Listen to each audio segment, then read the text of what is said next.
राधे राधे। मैं हूँ आपकी अपनी स्टार सीकर एस्ट्रोलॉजर। तो आज मैं आपको कहानी सुनाती हूँ इस सिद्धांत के ऊपर कि जैसा हम बीजते हैं वैसा ही हम काटते हैं। मैं आपको कहानी सुनाने लगी हूँ एक महिला की जो बहुत उदार थी। वो डेली क्या करती थी, जब भी भोजन बनाती थी, भोजन के पश्चात एक रोटी वो अपने घर के सामने रख देती थी, जिसको हर रोज एक भिखारी लेकर आता था और लेकर चला जाता था। और जब भी वो रोटी लेकर जाता था वो यही कहता था कि जैसा आपने दिया वैसा आपको भी मिले। तो महिला ने काफी दिन हो गए जब वो भिखारी ऐसा ही शब्द बोल के जाता, तो उसने सोचा कि मैं तो इसे रोटी देती हूँ और ये उसके बदले मुझे ये बोलता है कि जैसा आपने दिया वैसा ही मिले। तो उसे एक दिन मन में आया कि मैं इसको जहर दे के मार दूंगी। तो उसने उस दिन जहर वाली रोटी बनाकर बाहर रखने की सोची, लेकिन उसका हृदय इतना उदार था कि उसके मन में आया नहीं नहीं, ये मेरा कार्य नहीं है, मैं तो दया करती हूँ ना, तो मैं किसी को जहर देकर नहीं मार सकती। उसने वो रोटी उठाई और फिर से रोटी बनाई और वहीं पर अपने दरवाजे पर रख दिया।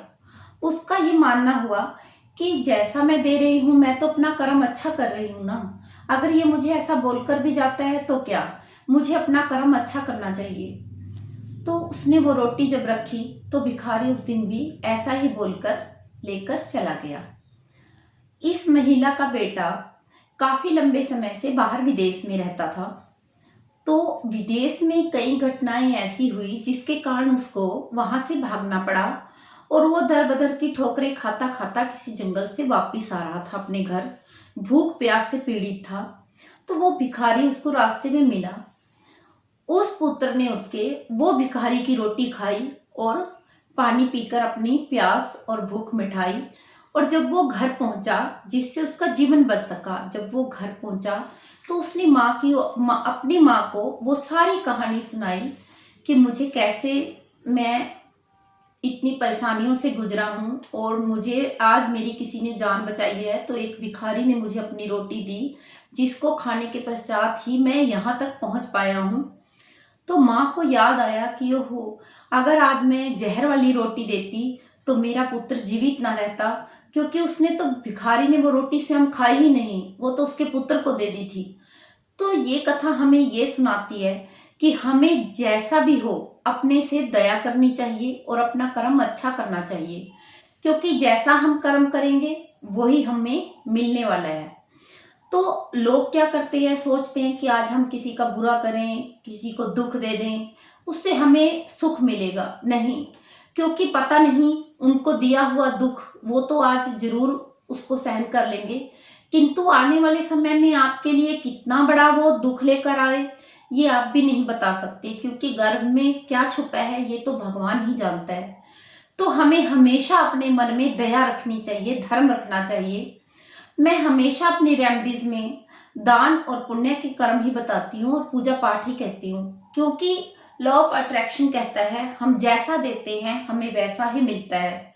तो हमेशा अच्छे कर्म कीजिए, किसी के ऊपर दया कीजिए, किसी को दुखी मत कीजिए। अगर आप किसी को सुख नहीं दे सकते तो आप किसी को दुख भी मत दीजिए। भगवान आपकी हमेशा सहायता करेंगे अगर आप ऐसा करेंगे। और ऐसा करने से आपके जीवन में आनंद भी जरूर आएगा। आप किसी के ऊपर दया करके देखिए, किसी को कुछ खिला के देखिए, आपको असीम शांति मिलेगी, आपकी आत्मा संतुष्ट हो जाएगी। भगवान का नाम जपना तो बहुत बड़ी बात है, लेकिन साथ ही किसी को सुख देना, किसी के लिए कुछ करना, अच्छा कर्म करना, जब आप ये सब कार्य करते हो, पक्षियों को पानी देते हो, अन्न देते हो, या आप गौ की सेवा करते हो, या किसी भी जीव की, चाहे वो कुत्ता हो, बिल्ली हो, किसी जीव की भी आप अगर कुछ खाने को देते हो, कुछ सहायता करते हो, तो अपने मन में कभी आप बैठ कर देखना, आपकी आत्मा इतनी संतुष्ट हो जाएगी कि आपको लगेगा बस जीवन में यही आनंद है, यही आनंद है। तो आज की मेरी शिक्षा यही थी कि अच्छा कीजिए, आपको अच्छा ही मिलेगा। राधे राधे। जो मेरे चैनल पर नए हैं वो मेरे चैनल को सब्सक्राइब करें, फॉलो करें, शेयर करें। और आपका बहुत बहुत धन्यवाद ये कथा सुनने के लिए।